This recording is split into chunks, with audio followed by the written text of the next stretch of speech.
जय हिंद प्यारे योद्धाओं, आप सभी का स्वागत है ज्ञानपीठ जीके पॉइंट के इस यूट्यूब चैनल पर। दोस्तों, उत्तर प्रदेश पुलिस के लिए जो जीके की मॉक टेस्ट श्रृंखला हमने शुरू की है, उसी में मैं मॉक टेस्ट नंबर 33 लेके आया हूँ आपके लिए। तो आइए शुरू करते हैं उत्तर प्रदेश पुलिस के लिए जीके का एक और मॉक टेस्ट।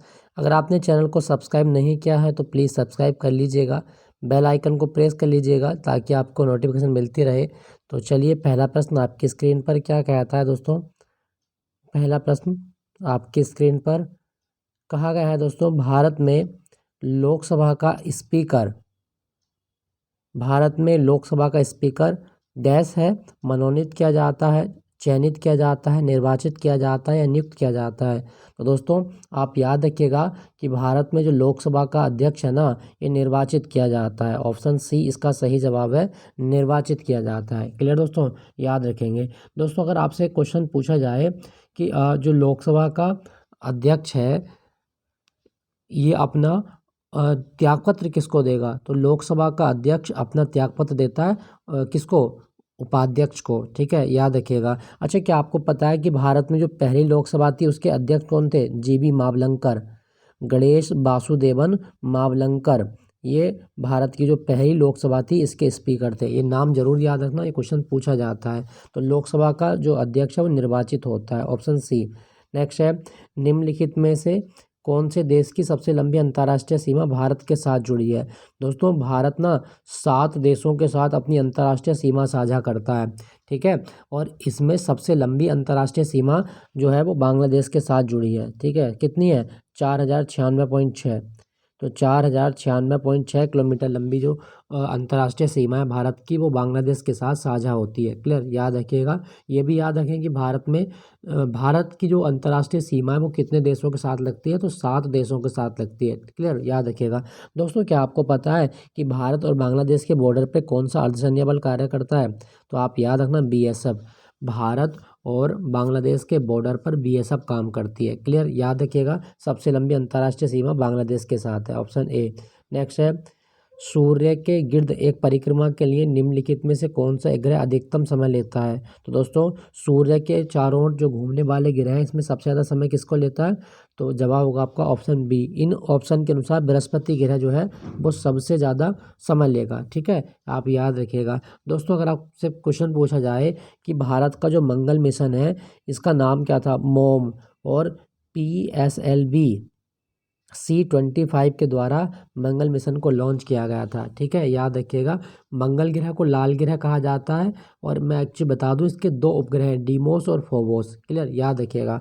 अच्छा, अगर क्वेश्चन आए कि सौर मंडल का सबसे चमकीला ग्रह कौन सा है, तो वो है आपका शुक्र ग्रह। सबसे चमकीला ग्रह है, सबसे गर्म ग्रह है। ठीक है, आप याद रखिएगा। सबसे सुंदर ग्रह भी इसको कहा जाता है, शुक्र ग्रह को। पृथ्वी की बात करें तो नीला ग्रह कहा जाता है, और पृथ्वी एकमात्र ऐसा ग्रह माना जाता है जहाँ पर मानव जीवन संभव है। ठीक है, याद रखिएगा। और पृथ्वी दिवस कब होता है, 22 अप्रैल को पृथ्वी दिवस मनाया जाता है। तो 22 अप्रैल विश्व पृथ्वी दिवस। क्लियर, आपसे पूछा गया था सबसे ज़्यादा समय कौन सा ग्रह लेगा, बृहस्पति लेता है, ऑप्शन बी। अगला क्वेश्चन है, भारतीय राष्ट्रीय कांग्रेस ने पूर्ण स्वराज को अपना लक्ष्य पहली बार कब घोषित किया था। दोस्तों, कांग्रेस ने जो पूर्ण स्वराज को अपना लक्ष्य बनाया था ना, वो कब बनाया था, तो बनाया था लाहौर अधिवेशन में। ऑप्शन ए आपका सही जवाब है। लाहौर अधिवेशन जो हुआ था ना, ये 1929 में हुआ था। ठीक है, इसमें कांग्रेस ने पूर्ण स्वराज को अपना लक्ष्य बनाया था, आप याद रखिएगा। और ये जो अधिवेशन हुआ लाहौर में, इसके अध्यक्ष कौन थे, पंडित जवाहरलाल नेहरू थे। क्लियर, याद रखिएगा। दोस्तों, क्या आपको पता है कि भारतीय राष्ट्रीय कांग्रेस की स्थापना कब हुई, तो आप याद ना, 1885 में। भारतीय राष्ट्रीय कांग्रेस की स्थापना 1885 में हुई थी, आप याद रखना। नेक्स्ट प्रश्न आपका, नर्मदा नदी का उद्गम कहाँ होता है। दोस्तों, नर्मदा नदी निकलती है मध्य प्रदेश में, और जगह है अमरकंटक।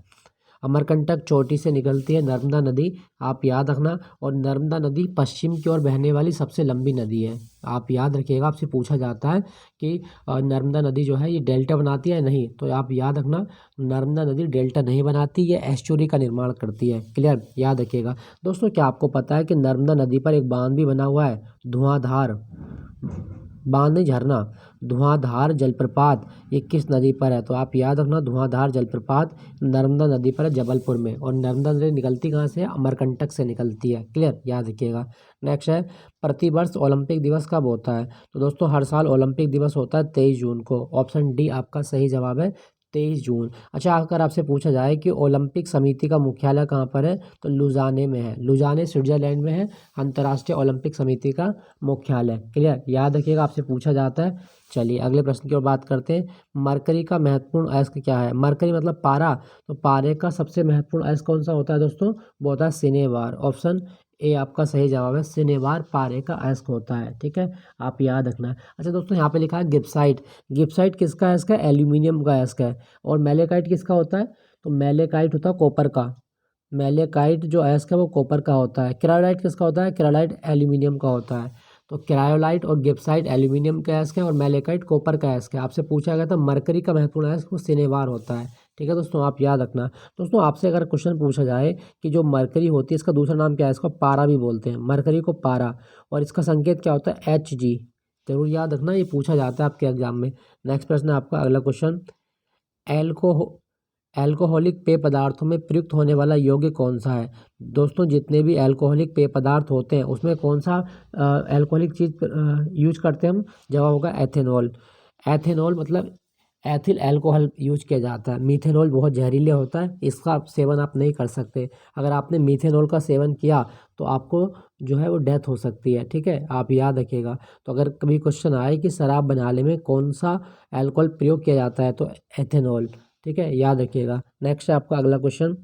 कांग्रेस ने खिलाफत आंदोलन का समर्थन किया क्योंकि मुख्यतः क्यों किया था? दोस्तों खिलाफत आंदोलन की अगर हम बात करें तो खिलाफत आंदोलन 1919 में हुआ था। और कांग्रेस ने इसका समर्थन इसलिए किया क्योंकि कांग्रेस मुसलमानों का क्या चाहती थी? मुसलमानों का सपोर्ट चाहती थी। तो आप याद रखना, मुसलमानों की सहानुभूति के लिए कांग्रेस ने खिलाफत आंदोलन का समर्थन किया था। ऑप्शन ए आपका सही जवाब है। ठीक है दोस्तों, आप याद रखिएगा। नेक्स्ट प्रश्न है, मनुष्य पहली बार चांद पर कब उतरा था? दोस्तों मनुष्य पहली बार चांद पर कब उतरा? सही जवाब होगा आपका ऑप्शन बी 1969। 20 जुलाई 1969 को नील आर्मस्ट्रांग गए थे चांद पर और इन्होंने चांद की धरती पर कदम रखा था। अच्छा, अगर आपसे क्वेश्चन पूछे कि चांद की सतह पर वो जगह क्या कहलाती है जहाँ पे नील आर्मस्ट्रांग ने जगह पे कदम रखा था? तो आप याद ना, सी ऑफ ट्रिंक्विलिटी। सी ऑफ ट्रिंक्विलिटी वो जगह है जहाँ पे नील आर्मस्ट्रांग अपने टीम के साथ गए थे। तो ये आप याद रखिएगा, चांद पर मानव ने पहली बार कदम रखा था 1969 में। क्लियर, याद रखिएगा। नेक्स्ट है, भारत में थारू जनजाति कहाँ पाई जाती है? दोस्तों थारू जनजाति उत्तर प्रदेश के तराई क्षेत्र में पाई जाती है। ऑप्शन बी आपका सही जवाब है, उत्तर प्रदेश के तराई क्षेत्र में। और थारी जनजाति ना ये दीपावली को शोक पर्व के रूप में मनाती है क्योंकि अपने पूर्वजों को याद करते हैं दीपावली के दिन। क्लियर, याद रखिएगा।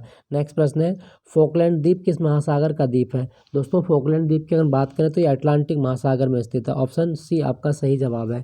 ठीक है दोस्तों, आप याद रखना। दोस्तों अगर आपसे क्वेश्चन पूछे कि दुनिया का सबसे बड़ा द्वीप कौन सा है, वो है ग्रीनलैंड। दुनिया का सबसे बड़ा द्वीप ग्रीनलैंड है जो डेनमार्क के अधीन है, याद रखना। नेक्स्ट आपका, कौन सार्वजनिक व्यापार संसदीय नियंत्रण का अंग है? दोस्तों सार्वजनिक यानी कि पब्लिक व्यापार संसद का नियंत्रण कौन करती है? तो आप याद रखिएगा, इसका सही जवाब होगा लोक सेवा समिति। ऑप्शन ए आपका सही जवाब है। ठीक है, लोक लेखा समिति सार्वजनिक व्यापार संसदीय नियंत्रण करती है, आप याद रखिएगा। अच्छा, अगर आपसे क्वेश्चन पूछा जाए कि जो लोक लेखा समिति है इसमें कितने मेंबर होते हैं? तो लोक लेखा समिति में 22 मेंबर होते हैं। ठीक है, याद रखिएगा। नेक्स्ट प्रश्न है आपका, पंचायती राज एक है। दोस्तों पंचायती राज क्या है आपको बताना है। तो पंचायती राज एक प्रशासनिक संरचना है। ऑप्शन ए आपका सही जवाब है, पंचायती राज एक प्रशासनिक संरचना है। और भारत में 24 अप्रैल को पंचायती राज दिवस मनाया जाता है। ठीक है, 24 अप्रैल को जरूर याद रखिएगा, पंचायती राज दिवस 24 अप्रैल। क्लियर। अच्छा, अगर क्वेश्चन आए कि पंचायती राज किस सूची का विषय है, तो राज्य सूची का विषय है। पंचायती राज किस सूची का विषय है? राज्य सूची का। नेक्स्ट है आपका, भारत में लौह अयस्क मुख्यतः किस क्रम के शैलों में पाया जाता है? शैल मतलब चट्टानों में पाया जाता है। तो दोस्तों भारत में जो लौह अयस्क मिलता है ना वो धारबाड़ क्रम की चट्टानों में पाया जाता है। ऑप्शन सी आपका सही जवाब है। ठीक है, धारबाड़। अच्छा दोस्तों, मैं आपसे अगर एक क्वेश्चन पूछता हूँ कि एक खान है कुंद्रेमुखी खान, कुंद्रेमुखी खान, ये किस राज्य में है, और लोहे के अयस्क यहाँ से निकाले जाते हैं कुंद्रेमुखी खान से। तो आप याद रखिएगा ये कर्नाटक में है।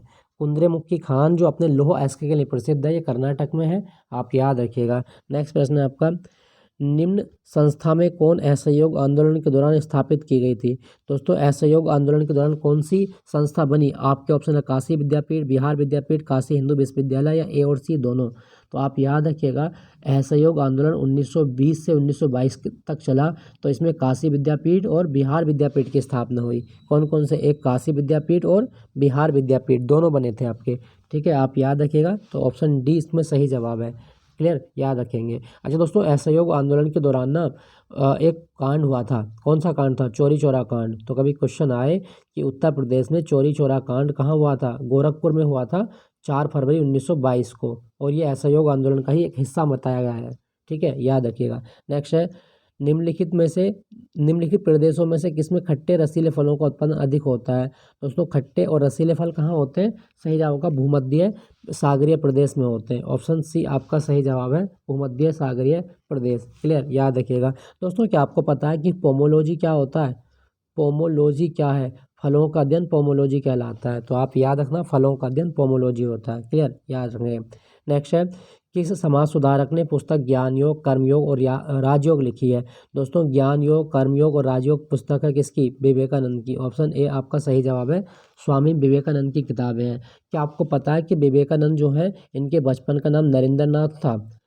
विवेकानंद जो है इनके बचपन का नाम नरेंद्र नाथ है, और 12 जनवरी को राष्ट्रीय युवा दिवस मनाया जाता है विवेकानंद जी की जयंती के रूप में।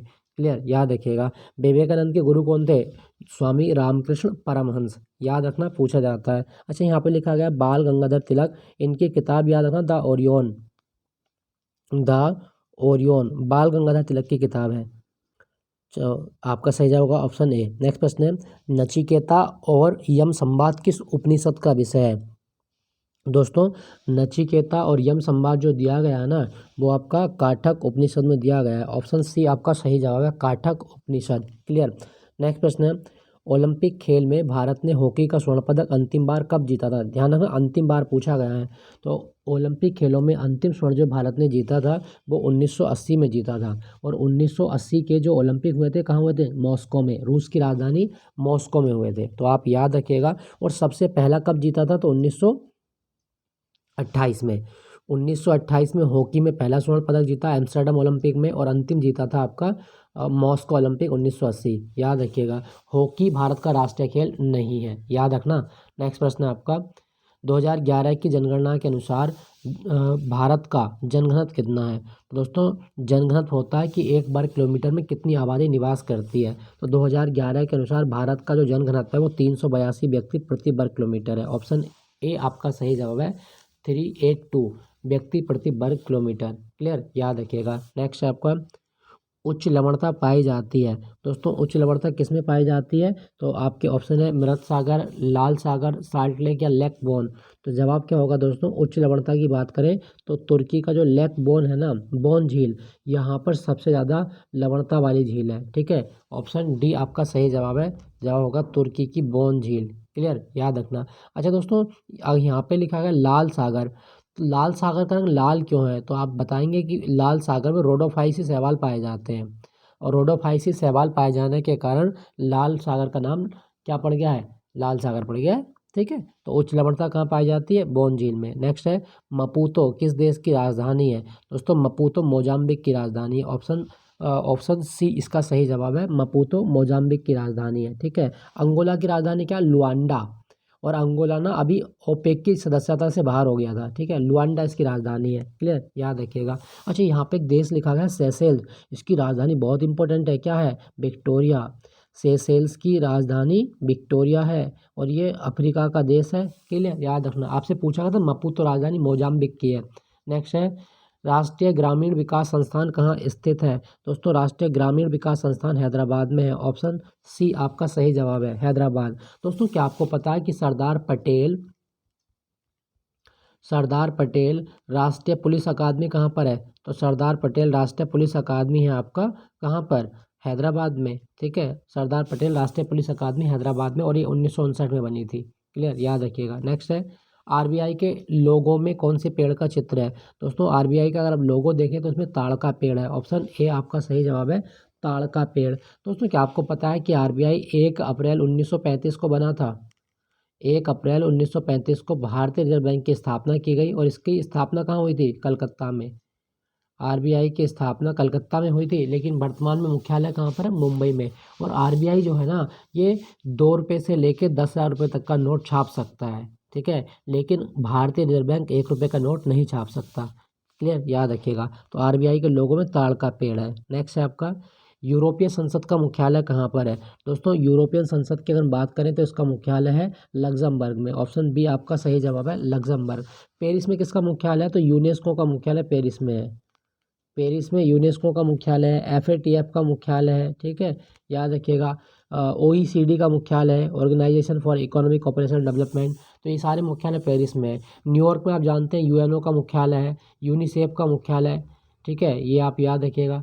जेनेवा में तो डब्ल्यूएचओ का मुख्यालय है, विश्व स्वास्थ्य संगठन, विश्व पर्यटन संगठन, सॉरी टूरिस्ट संगठन कहाँ पर है? मैड्रिड में। लेकिन व्यापार संगठन है जेनेवा में। तो ये सारी चीज़ें आपको याद रखनी है। आपसे पूछा गया था यूरोपीय संसद का मुख्यालय, ऑप्शन बी लग्जमबर्ग में है। नेक्स्ट है आपका अगला प्रश्न, उत्तर प्रदेश का देशांतरीय विस्तार लगभग निम्न में क्या है? तो दोस्तों उत्तर प्रदेश का देशांतरीय विस्तार हमें बताना है। सही जवाब क्या होगा दोस्तों? तो यहाँ पे अगर आपसे पूछा जाए तो उत्तर प्रदेश का देशांतरीय विस्तार 77 डिग्री पूर्व से 84 डिग्री पूर्व है। मतलब ऑप्शन बी इसका सही जवाब है, 77 डिग्री पूर्व से 84 डिग्री पूर्व, ठीक है। दोस्तों क्या आपको पता है कि उत्तर प्रदेश का एरिया कितना है? 240,928 वर्ग किलोमीटर, 240,928 वर्ग किलोमीटर, और ये भारत के क्षेत्रफल का 7.33% है। याद रखना, पूछा जाता है। और उत्तर प्रदेश दिवस कब होता है? 24 जनवरी को। नेक्स्ट है, क्षेत्रफल की दृष्टि से उत्तर प्रदेश का भारत के राज्यों में कौन सा स्थान है? दोस्तों भारत का चौथा राज्य है। क्षेत्रफल की दृष्टि से उत्तर प्रदेश भारत का चौथा बड़ा राज्य है। आप याद रखिएगा। सबसे बड़ा राज्य कौन सा है? तो वो है आपका राजस्थान, ठीक है, याद रखिएगा। क्लियर, चलिए अगले प्रश्न की ओर बात करते हैं। निम्नलिखित में से किस शब्द का प्रयोग भारतीय रिजर्व बैंक के मौद्रिक नीति बनाने में नहीं होता? तो दोस्तों CRR बिल्कुल है, रेपो दर है, बैंक दर है, लेकिन ब्लू चिप मौद्रिक नीति का हिस्सा नहीं है, ठीक है, याद रखिएगा। ये आपसे पूछा जाए तो रेपो रेट क्या मतलब, अगर आपसे पूछे कि मौद्रिक नीति क्या है, मौद्रिक नीति में महंगाई को कम करने या महंगाई को नियंत्रित करने के लिए आरबीआई प्रयास करता है, जिसमें आरबीआई अपना बैंक दर, रेपो दर और CRR हर 2 महीने पर लेके आता है, ठीक है। तो अगर आपसे पूछा जाए कि मौद्रिक नीति कौन जारी करता है, तो भारत में आरबीआई जारी करता है मौद्रिक नीति, याद रखना। नेक्स्ट है, प्रथम भारतीय संप्रेषण सैटेलाइट एप्पल कब छोड़ा गया था? दोस्तों भारत का पहला जो कम्युनिकेशन सैटेलाइट था जिसका नाम था एप्पल, और ये कब शुरू किया गया था? तो आप याद रखना 19 जून 1981 को। 19 जून 1981 को भारत ने अपना पहला संचार उपग्रह जिसका नाम था एप्पल, ये लॉन्च किया था, ठीक है, याद रखिएगा 19 जून 1981। दोस्तों क्या आपको पता है कि इसरो की स्थापना किस वर्ष हुई थी? 1969 में। इसरो की स्थापना 1969 में हुई थी। क्लियर, याद रखेंगे। नेक्स्ट है, निम्नलिखित में से कौन एक सरोदवादक नहीं है? आपसे पूछा नहीं है। अकबर अली खान, अल्लाह रखा खान, अलाउद्दीन खान या अमजद अली खान? तो दोस्तों आपका सही जवाब क्या होगा? कौन एक सरोदवादक नहीं है? तो अल्लाह रखा खान सरोदवादक नहीं थे, ठीक है। अल्लाह रखा कुरैशी या अल्लाह रखा खान ये तबला वादन के लिए जाने जाते हैं, तबला। जाकिर हुसैन का नाम सुने होंगे, वो इन्हीं का बेटा है, तो ये आप याद रखिएगा। बाकी अली अकबर खान, अलाउद्दीन खान और अमजद अली खान ये सब सरोद वादक हैं। क्लियर, याद रखिएगा। नेक्स्ट है, शास्त्रीय संगीत पर प्रसिद्ध रचना राधा गोविंद संगीत सार के रचयिता थे? तो दोस्तों राधा गोविंद संगीत सार किसने लिखी है? सही जवाब होगा आपका देवर्षि भट्ट ब्रजपाल। ऑप्शन ए आपका सही जवाब है, देवर्षि भट्ट ब्रजपाल। दोस्तों अगर मैं आपसे पूछूं कि क्या कोई अवार्ड मिलता है संगीत के क्षेत्र में? तो आप कहोगे बिल्कुल मिलता है। तो कौन सा अवार्ड है? संगीत के क्षेत्र में जो अवार्ड मिलता है वो है ग्रैमी अवार्ड। याद रखना, ग्रैमी अवार्ड किस क्षेत्र में मिलता है? तो संगीत के क्षेत्र में मिलता है। क्लियर, याद रखिएगा, ग्रैमी अवार्ड संगीत के लिए। नेक्स्ट प्रश्न है आपका अगला प्रश्न, the book of Bihari literature पुस्तक के लेखक कौन है? दोस्तों the book of Bihari literature किसने लिखी है? सही जवाब होगा आपका ऑप्शन ए, ठीक है, अभय कुमार। ऑप्शन ए आपका सही जवाब है। नेक्स्ट है आपका, 2023 में किस भारतीय अमेरिकी को प्रवासी भारतीय सम्मान से सम्मानित किया गया? तो प्रवासी भारतीय सम्मान किसको मिला? राज सुब्रमण्यम को मिला है। ऑप्शन ए आपका सही जवाब है, राज सुब्रमण्यम। क्या आपको पता है कि प्रवासी भारतीय दिवस कब होता है? 9 जनवरी को भारत में प्रवासी भारतीय दिवस मनाया जाता है। नेक्स्ट प्रश्न है आपका, प्रतिवर्ष राष्ट्रीय गणित दिवस कब मनाया जाता है? दोस्तों प्रतिवर्ष 22 दिसंबर को गणित दिवस होता है। ऑप्शन डी आपका सही जवाब है, 22 दिसंबर। अच्छा, भारत में या दुनिया में क्या कोई अवार्ड मिलता है? हाँ, एबेल प्राइज़ मिलता है गणित के क्षेत्र में। तो एबेल प्राइज़ जरूर याद रखिएगा, गणित के लिए दिया जाता है, ठीक है, याद रखेंगे। और एक अवार्ड और पूछा जाएगा आपके एग्जाम में, फील्ड मेडल। फील्ड मेडल भी गणित के क्षेत्र में दिया जाता है, फील्ड मेडल गणित के लिए। नेक्स्ट प्रश्न है आपका, मीसा कानून किससे संबंधित है? दोस्तों मीसा कानून की अगर हम बात करें तो ये आंतरिक सुरक्षा से संबंधित है। मीसा कानून आंतरिक सुरक्षा के लिए 1971 में लाया गया था, तो देश की आंतरिक सुरक्षा से, ठीक है दोस्तों। अच्छा दोस्तों, अगर क्वेश्चन आए कि देश की आंतरिक सुरक्षा का जिम्मा किस मंत्रालय के पास है, तो गृह मंत्रालय के पास है। देश की आंतरिक सुरक्षा गृह मंत्रालय देखता है। और भारत में 7 अर्धसैन्य बल हैं, जिसमें असम राइफल, बीएसएफ है, आईटीबीपी है, सीआईएसएफ है, एनएसजी है, तो वो सारे हैं, वो आंतरिक सुरक्षा के लिए बनाए गए हैं। तो मीसा कानून आंतरिक सुरक्षा से संबंधित है। नेक्स्ट है आपका, my life is a comrade नामक पुस्तक किसकी आत्मकथा है? तो my life is a comrade पुस्तक किसने लिखी है? सही जवाब होगा आपका ऑप्शन डी, के सैलजा ने लिखी है। ऑप्शन डी, के सैलजा, ठीक है दोस्तों, आप याद रखिएगा। तो दोस्तों अगला लास्ट प्रश्न है, 2 प्रश्न बचे। यदि देश की रक्षा के लिए मूल कर्तव्यों के अनुरूप सभी पुरुषों नागरिकों को सेना में अनिवार्य रूप से भर्ती कर लिया जाए तो यह कानून क्या होगा? दोस्तों अगर इस बिंदु की हम बात करें कि देश की रक्षा के लिए मूल कर्तव्यों के अनुरूप सभी पुरुषों नागरिकों को सेना में भर्ती किया जा रहा है, तो इससे क्या होगा? यह अविवेकपूर्ण होगा, चूंकि इसमें श्रेणी का प्रावधान नहीं है, ठीक है। ऑप्शन डी आपका सही जवाब है। क्लियर, याद रखिएगा। ये क्वेश्चन थोड़ा लॉजिक है, ये आपको ही अपनी तरफ से समझ के लगाना होता है। क्लियर, याद रखना। नेक्स्ट, अच्छा यहाँ पे लिखा गया मूल कर्तव्य।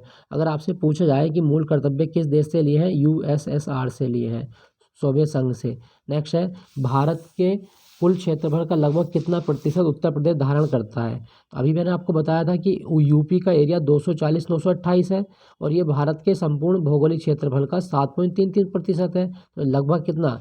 7%। तो आप याद रखिएगा, उत्तर प्रदेश का क्षेत्रफल भारत के कुल भौगोलिक क्षेत्रफल का 7.33% है। तो दोस्तों ये थे 40 प्रश्न जिनका अभ्यास किया उत्तर प्रदेश पुलिस एग्जाम के लिए।